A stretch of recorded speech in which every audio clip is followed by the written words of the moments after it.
Hey, everybody, welcome back to I Know a Guy. I'm Anthony, and this is the podcast where connections thrive. Each episode, we spotlight inspiring entrepreneurs, professionals, and individuals doing amazing things.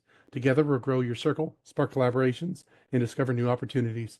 Today, we're meeting Kristie Holmes, the founder of the HR department, who brings nearly 20 years of experience in human resources and recruiting across diverse industries. With a passion for building strong relationships, Kristie is dedicated to delivering personalized recruiting solutions that help small businesses thrive in today's competitive landscape. How you doing today, Kristie? Hey, Anthony, how are you? Thanks for having me. I'm doing good. My voice is in and out, so you'll be doing most of the talking, thankfully. So I'm just here to ask questions and shut up. So no, I really enjoyed our conversation the other day. Last month. It was really good getting to know you. You're doing some really cool things, and I think some people out there would benefit from getting to know you a little bit better. So to start off, where are you calling in from? Where are you located? I'm just outside of Nashville, Tennessee. For anybody familiar with the Army bases, I'm next to Fort Campbell, Kentucky. Are you originally from the area, or are you newer to it? No, I'm from West Tennessee, Memphis area Okay. originally. Awesome. So always Tennessee though, mostly? Yeah, most of my life I've been in Tennessee. Awesome. Well, for people that have never been, let's say you have some friends coming in from out of town. Where are you taking them? What are you doing? And what are you guys doing for dinner? Oh gosh. Well, of course, Nashville, everybody thinks of the honky tonks down Broadway. But those of us that are local will tell you it's got a little too crowded. There's a lot better areas, a lot more fun areas. So East Nashville is a really cool area to hang out. Lots of great bars with live music. Anywhere you can go, there's going to be good food. One thing we really like to do is, of course, Tennessee. We're known for our whiskey. So we do like to take people. There's a couple of whiskey distilleries within driving distance. Of course, people drive further out to Jack Daniels, but there's a lot of really cool local ones that we like to take people to. Awesome. Yeah, that sounds good. I've been to Tennessee, I think once, and it's Yeah. awesome. So Yeah. definitely somewhere I'd want to go back to. What part of Tennessee? Nashville, right? Okay, I think awesome. that's where people just end up. Everybody comes to Nashville. Everybody loves it here. Yeah, so awesome. Well, what can you tell us about what you're doing? What's the HR department? Well, the HR department, we were started specifically to serve small businesses. And we do a lot of recruiting, a lot in the construction space. It did not start out that way, but we did start with some construction clients and they referred us out to other construction clients and it just kind of grew. And so now we've really found a niche in construction. So anything from general laborers, carpenters, plumbers, all the way up to project managers, directors of operations, and everything in between we have recruited. Awesome. What got you into this? You've had years and years of experience, but like recruiting and HR in general. What was, Yeah. is it something you wanted to do in high school or what brought you here? No, ironically, I was a salesperson and that's how I got into recruiting. And then from there went into HR, but have generally most of my career I've worked for smaller businesses. And so I was responsible for both the HR and the recruiting. Found that I really do love both. My most recent job before I started this was in corporate America. So I was the HR manager for a region and had very little to do with the recruiting. And so when I started my business, I knew I wanted it to be a recruiting heavy because I very much enjoy the recruiting. Recruiting the right people on the front end can really help you build a strong company. And so it's an integral part of HR, the recruiting is, and making sure you get the right people on the front end. Awesome. So yeah, obviously you like the recruiting side of it. What's your favorite thing about what you're doing? Kind of why does it stand out? Why are you passionate about it? Well, I mean, there's something very satisfying about helping a person find a job, right? When you call to tell somebody, congratulations, you've been selected. This is what the job offer is. But, really for the small business clients, there's still a huge level of satisfaction because they truly appreciate what we're doing for them. We're taking a lot of stress, time, and work off their plates by doing the interviewing for them. But then they're just so happy that they found somebody that they're excited about, and so you get to make people happy. And so there's just something really satisfying about that. And then I get to talk to a whole bunch of people all the time. So, Yeah, that's always fun. No, I like that. So obviously, self-employed, you're an entrepreneur, you own your company. What are some things that you learned along the way, or what are some things that you've seen working with other people's businesses that if you could go back in time, you'd advise yourself of, or you would tell an aspiring entrepreneur to kind of look out for, or just advice you would give them in general? um, not marketing is not a one size fits all. There are a couple of marketing avenues that I have pursued that in hindsight were not something that I should have been wasting my money on, because that's not where my potential clients are going to be. And so I wish I had kind of thought that through a little more, because in hindsight, it was like, what were you thinking? But you just get so excited. You hear all the buzzwords. And so I'm trying to avoid saying what's not worked for me, because it's different for every business. I will say social media is one that, there's so much about it. You've got to have a social media presence. For me, I don't. My clients are not scrolling through social media thinking, gosh, I wish I had somebody to help me do my recruiting. Most of my clients probably aren't spending a lot of time on social media anyway, because they're generally small business owners who are just too busy. They're doing other stuff. So I did for a while spent some time and a little bit of money on my social media that in hindsight, it's like, I just need to put up a post once in a while so people know I'm active, and I put up some relevant content. But that's what my social media is for people to be able to go look at it and try to get a sense of Kristie and the HR department and what we do. Yeah, and that's great advice. Not everything's for everybody, right? There's a lot of stuff that works, Mm-hmm. but it doesn't necessarily mean it's going to translate to what you're doing and what you're working on. Yep. Yeah, no, for sure. That's awesome advice. What is your average client look like? What is some pain points that they might be dealing with that if they're going through XYZ, you're the person that they should be talking to? Yeah, I mean, pretty consistently when we have a new client call us, it's the struggle that they're complaining about is they're not getting enough qualified applicants. Sometimes they're getting hardly any applicants at all, but sometimes they're getting some, but they just aren't the right quality. And I will tell you, 9 times out of 10, the fix is in the job description. Okay. How about power partners? What are other industries or other professionals that you collaborate well with? Maybe you help the same kind of clients and you can refer back and forth to one another. I do have a gentleman in the Northeast that we've kind of started a bit of a partnership. That he works specifically with HVAC companies. And so obviously that fits right well in with our construction industry space that we're in. So people like that are great power partners, because when, I can talk to my HVAC clients about him, he can talk to his clients about me. We've also partnered with another recruiting company that she has more work than she can handle right now, and we had the bandwidth, so we were able to step in and work with her. So that has turned out to be a fantastic partnership that we've started. Yeah. That's fantastic. Yeah, there's a lot of people out there that would look at, somebody like that and think competition when Yeah. you're going to be able to help them out, right? Why not Yeah. collaborate?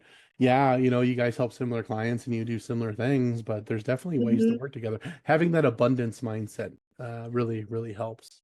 Well, and that's what I tell people is because, people exactly what you just said. When Bill's the gentleman that introduced me to her, and he was like, I don't know if you want to meet her because she's a recruiter. I was like, no, I was like, I love to meet other recruiters because I want to know what they're doing, what's working for them, what's not working for them. And exactly like you just said, there is a big enough pie out there for everybody to have a healthy slice, and there will still be some left over. Yeah, absolutely. And just knowing that, is a big step from when a lot of people start as an entrepreneur to where they eventually end up, where it's like, okay, I understand. I don't have to say yes to everybody. I can Mhm. say no, but where I can make introductions. If somebody Correct. isn't the exact fit for me, maybe they do need a Yep. recruiter, but I just don't recruit for their niche. Yeah.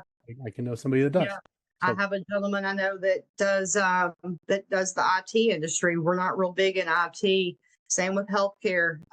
We dabbled in healthcare. We've decided we don't care for healthcare. But if somebody is out there listening in IT or healthcare, go ahead and reach out to me. I've got people I can connect you to. Be Absolutely. happy to take care of that for you. Absolutely. So what would you say is the biggest recruiting challenges small businesses are facing?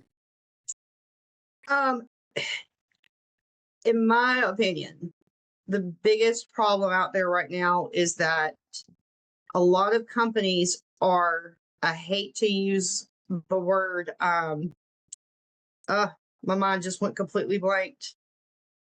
Desperate. Companies are too desperate to get staff that they're willing to dilute some of their standards. A bad hire is worse than no hire. You can bring in somebody that is a bad hire, and so your job is probably, the work's probably still not getting done, definitely not getting done up to the quality level that it needs to get done, but it starts to affect the rest of your staff. And it's like a cancer. It can spread quickly. It can cause people to quit. It can cause people to mentally check out. And it's, well, gosh, they've hired this guy and he's not being held to any standards. Why should I work so hard? And that's the last thing you ever want to bring into your company. So it is worth taking a little extra time to make sure you hire the right person instead of a person right now. Absolutely. How can personalized recruiting solutions help small businesses thrive in the competitive industries they're in? Well, we try to really tailor every piece of our recruiting to our client. So it starts with the job description, and the job description is really your most important tool when it does come to recruiting. Applicants spend, I think the last time I saw the stat, it was like 49 seconds is the average amount of time that they will spend looking at a job description. And so sometimes I see job descriptions that are so very long. Well, you're going to lose their interest and they're just going to bounce and go to the next job posting as opposed to staying there and trying to decide, do I want to apply for this? So you want it to be simple and concise, but also have enough information in there to give kind of an accurate view of the role, and to get their attention and want to apply. But all of our pre-screen questions are well thought out, that we make sure we do a phone interview and make sure they've got the basic minimum qualifications. Go ahead and ask a few things like, why are you looking for a job? What's the pay range you're looking to be in? Just a few kind of basic things that could rule them out later. And then we do reference checks, and we're making sure, we know the company's culture. And so these are all things that we're thinking about as we're doing the interviews and doing the reference checks, is we want to make sure that whoever we bring in is going to mesh well with that culture. And then from there, we work with each client, kind of help them. Of course, everybody's interview process is a little different. It also depends on the role. Certain hands-on roles, we recommend a working interview where the job applicant comes in for a few hours and you agree to, we'll pay you X number of dollars per hour, because that lets the applicant really see what the working condition is going to be like, people they're going to be working with, but then also gives the employer a chance to kind of try them out and see some of their skills hands-on before going down the route of making them a job offer and then bringing them in for training and getting benefits established. And then 90 days in, we shouldn't have hired this person. What would you say is your top advice for employee retention? Relationships. I was talking to someone this morning about training and development, another big piece. It's something employees are looking for. And part of the reason I know that is because of the relationships I have established with my employees or with my clients' employees. Training and development can be something as simple as somebody in a management or leadership position doing some hands-on training during the day. If you've got somebody that's interested in a different role, cross-train them. You may have somebody that's going to be out sick and they can help cover. But really, it's the relationships. It doesn't take a lot to get to know your team. I used to show up at job sites with candy or cookies or some kind of little treat. And of course, they're just excited because I'm bringing them something sweet. But as I'm sitting there and I've got the candy and people are coming in to get it, I'm able to have some short conversations with people. Hey, how's it going? I get to know, what's going on with their family, what big is going on in their life, what vacations do they have planned coming up. And when you have that kind of relationship, especially if you're an HR professional, then when your employees have problems, they will come to you to seek a solution as opposed to just going, they don't care, and then just start looking for another job. But if they have a relationship with somebody in leadership or in an HR position, they're more likely to come to you when there is a work problem to try to find a solution as opposed to,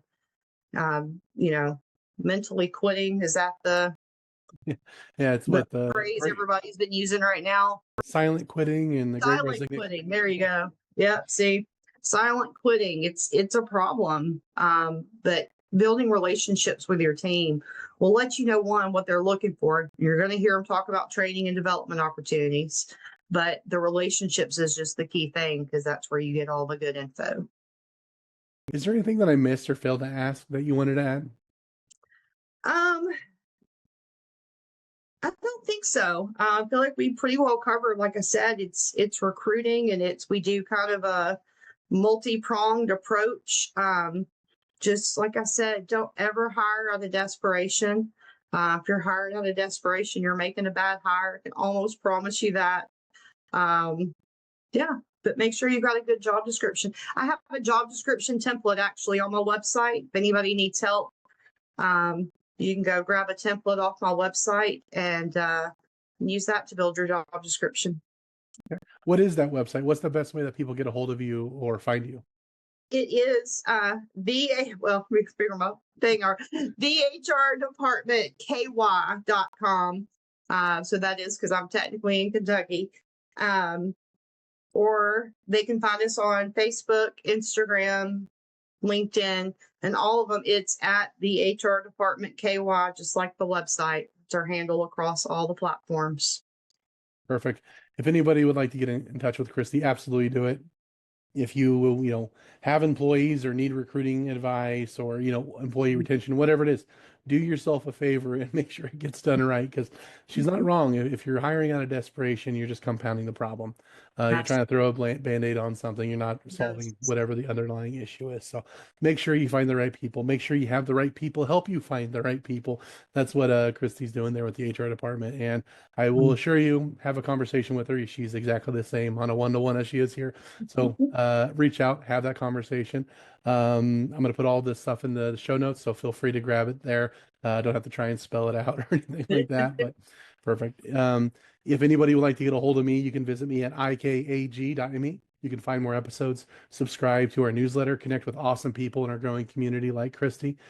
If you or somebody would like to be interviewed, you could also apply on the website. But Kristie, I really appreciate you taking the time coming on. A lot of people, they are hiring out of desperation, where they just can't find good people, or everybody I hire, 2 months later they're gone, and I spend a lot of time, and it's been bad. So it's awesome that you guys are out there solving that problem for people. More people need to know you. So let's all go out, have an awesome day, and grow our circle. All right. Thanks, Anthony. Absolutely.